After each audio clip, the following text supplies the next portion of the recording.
This review is for entertainment and educational purposes only. All rights to this movie belong to the original filmmakers.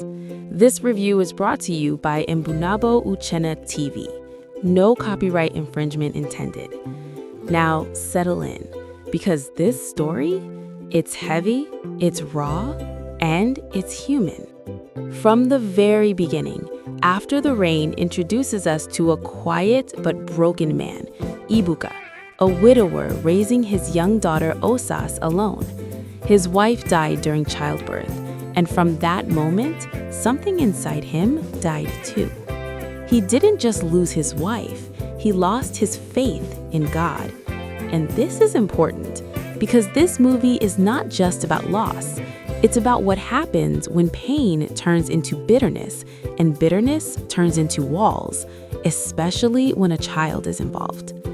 Ibuka loves his daughter, no doubt about that, but his love is mixed with fear, anger, and unresolved grief. He is overly strict, emotionally distant, and most of all, anti-church. Not because he doesn't know God, but because he feels God betrayed him. And that tension runs through the entire film. Osas, on the other hand, is innocence personified, curious, playful, loving, and deeply spiritual, even without fully understanding why. She wants to know about her mother, she wants to go to church, she wants warmth.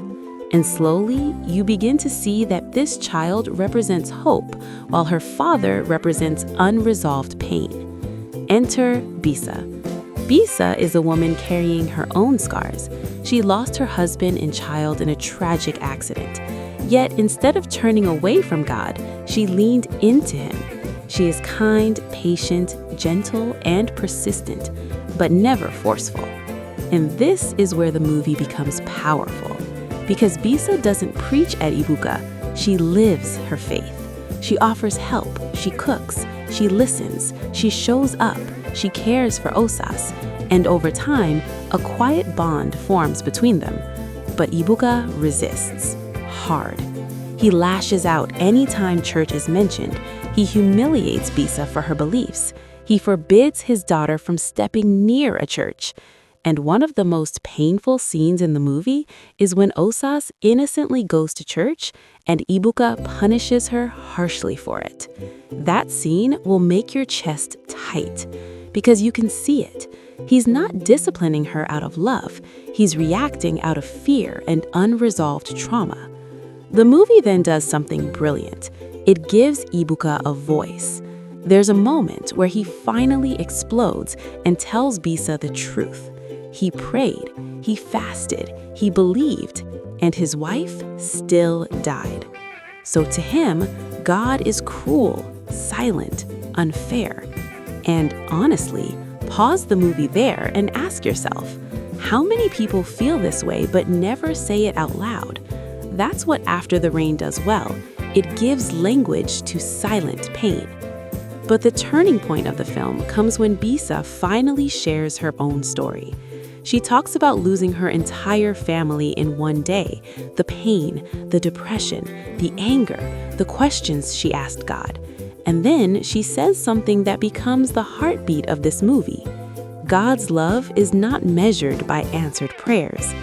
That line alone carries the weight of the entire film. She explains grief, the stages, the denial, the anger, the bargaining, the depression, and the final one, acceptance. She tells Ibuka the truth he has been avoiding, that he is stuck in grief, and until he accepts his loss, he will keep hurting himself and his daughter. And slowly, cracks begin to form in Ibuka's armor. As the story progresses, healing begins. Not all at once, not magically, but gradually. Ibuka begins to talk about his late wife. He shows Osas her mother's pictures. He remembers her laughter, her favorite food, her favorite color. And you realize something important. Healing doesn't mean forgetting. Healing means remembering without bleeding. The movie also weaves in hope. Ibuka gets a better job opportunity, begins to rebuild his life, and slowly opens his heart again, not just for love, but for faith.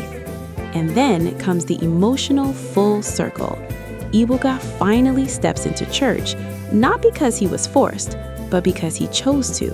He listens, he reflects, he prays, not demanding answers, just seeking peace. The rain that once symbolized pain now gives way to sunlight.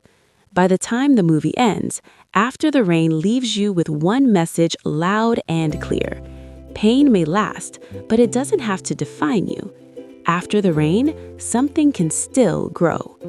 This is not a perfect movie. Some scenes are long, some dialogue is heavy, but the message is sincere and the emotions are real, and that's why it works. Now, let me ask you something. If you were Ibuka, would you still believe after that kind of loss? And if you were Bisa, would you still trust God? Drop your thoughts in the comments. Let's talk. If you enjoyed this review and love deep, emotional Nollywood storytelling, make sure you check out my channel, Flicks and Feels, where we break down movies that touch the heart and challenge the mind. Like this video, share it with someone who needs encouragement, comment your thoughts, and subscribe so you never miss a story that feels like life itself. Until next time, remember, after the rain, joy can shine again.